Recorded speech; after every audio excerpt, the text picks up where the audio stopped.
boy, the Suns are in trouble, let me tell you. I feel bad for Suns fans because it's really hard to get through a game nowadays. You have Booker, he's not playing his best. He's really not.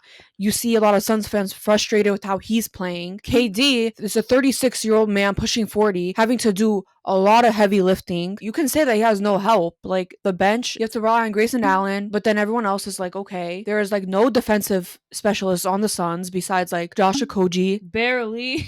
Barely. If that's your defensive specialist, then you're in trouble. Yeah, and then obviously KD is not a bad defender, but he's literally, like I said, pushing 40. You KD can't. ain't gonna be doing that great defending while having to carry the offense. So basically, yeah, they have no defense. Like, how far can you make it without defense? I just want to know Not why very the far. Suns thought trading for Bradley Beal, who is injury prone. I don't know why they thought that was the answer. And I think it's time to say that they made a mistake trading Chris Paul for Bradley Beal. Chris Paul is putting up good numbers on the Warriors. And it's not even that. I think it's that the Suns need a true point guard. We all know Book is versatile. He can be a point guard, but that's not his true position.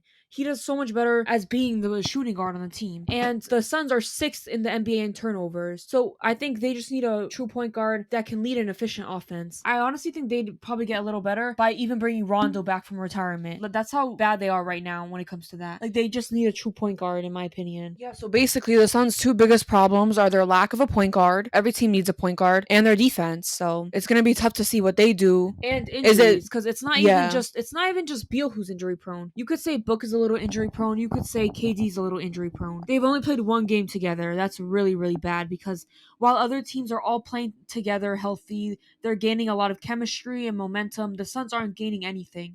And they're just falling lower and lower in the pack of the West. They're 2-11 versus teams 0.500. Now they are below 0.500. They're really in trouble right now. Yeah, and basically, I think this should teach a lot of teams that you need to rely on depth over star power. Like, you do not need a super team nowadays, unless it's like the super team Warriors. Everyone knows that. Exactly. Like, you don't need 3 superstars on a team. You just don't. And even when Beal comes back, the Suns' issues are still not all solved. And that's the sad part. They're just really behind from like the other West contenders. Instead of trading for Beal, they could have traded for other better needs. That could have made them a lot better because they didn't need a third star. Because Book and KD are enough. They're as much star power as you should have, while also strengthening the rest of your team so you can compete for championships. And I know a lot of people thought Beal was like a crazy move at the start, but at the same time he thought about it, that man was so injury prone on the Wizards, and nothing has changed. Obviously, I don't think the Suns, there's not much they can do. Like, they just have to hope for trades or something, which might be hard now. And, you know, KD is not getting any happier. He's not getting any younger. Even Book yelled at his own teammate, Metu. He said, "Why aren't you running back? You turn the ball over and don't run back." Book and KD are getting so frustrated with their teammates, and it's understandable, but at the same time, it's kind of like music to my ears. Because I think that Kevin Durant is kind of cursed, if we're being honest. The basketball gods let him go to the Warriors, get those 2 easy rings. Now they're like, oh, we're not going to let you get another easy one, bro. You're going to have to suffer. And that's why the Nets didn't work out. The Suns aren't working out, and I don't think it's ever going to work out. Yeah, so the Suns, obviously, he has Booker, a generational talent, you know, and then they I wouldn't have. say Booker's a generational talent. I mean, when Book's hot, you know how he was playing like prime MJ in the playoffs last year. Yeah, but a generational talent is like a really like precise word, and like what's it called, elite word. It's only a few generational talents in the NBA right now. Well, they're not gonna like that. You saying Book is not a generational talent?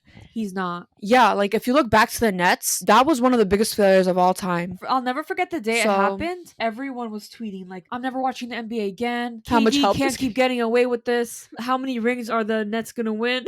The Nets run New York, even though they never ran New York. It was always the Nets. The problem is, they didn't even get a chance. The Nets did not get a chance. How can you say that they are a big failure even though they didn't get a chance? They didn't play enough games together. Everyone knows that. But imagine they did. I know. That's why. It's still a failure, though. Yeah, it is a failure, obviously. Just by the Nets front office, their inability to keep those 3 together, it was just a dumpster fire. And that's why I feel like the KD curse impacted that. It's real. It really is real. Do you think that anyone should feel bad for KD and what's going on with him? No one should feel bad for KD. Absolutely no one. He won 2 championships. He took the easy way out. Everyone will always remember him as one of the best scorers in NBA history. No one's going to talk about how he got those championships 20 years from now. No one's going to care. So at least he'll be remembered for that. I'm glad he tried to form so many super teams after the Warriors. And just, it doesn't work that way. It really doesn't work that way. Super teams don't automatically guarantee you a championship. So, do you know who I feel bad for? We literally have twin telepathy because I was going to say that too. Everyone should only feel bad for Devin Booker. And he continuously has to deal deal with adversity. Ever since Booker got drafted, year after year, the Suns were so bad. Lottery teams. He finally gets help with Chris Paul. That obviously doesn't go well. Like, they blow a 2-0 lead in the finals. Then, like, they suck. Booker has never gotten a shot. Like, and then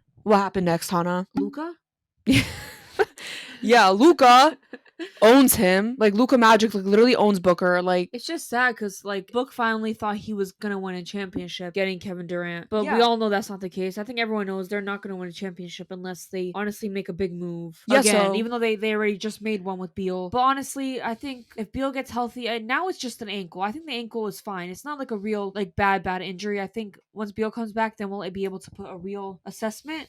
Because we still haven't seen how they play, like, together, all three of them. They played one game together, I think. But, like, Booker still, first he had to deal with the Kardashian curse. Now he's dealing with the KD curse. Also had to deal with the Chris Paul curse. But, like, I don't want to hate on Chris Paul, but still. Booker has dealt with a lot, so I hope one day he can finally get what he deserves. Honestly, Devin Booker would not have had to deal with any curses if the Suns drafted Luka Doncic, who they should have drafted, instead of drafting DeAndre Ayton, who's not even on the team anymore. Bust. If they drafted Luka and Book would have ran the NBA for like 10 plus years. Like, I feel like they would have won championships together. Luka's the best point guard in the NBA. Booker's the best shooting guard in the NBA. Like, imagine pairing up the best point guard and shooting guard in the NBA. They would have found a way to build around both of them. They would have won championships. I don't care. The Suns really effed up by not drafting Luka, and now Luka owns the Suns franchise. Yeah, like I mentioned before, he scored his first NBA points against the Suns, his 10,000th NBA point against the Suns. He embarrassed them in the playoffs when they were the first seed. He embarrasses them on Christmas Day. I think this is just him saying, you should have drafted me, point blank period. Poor Suns.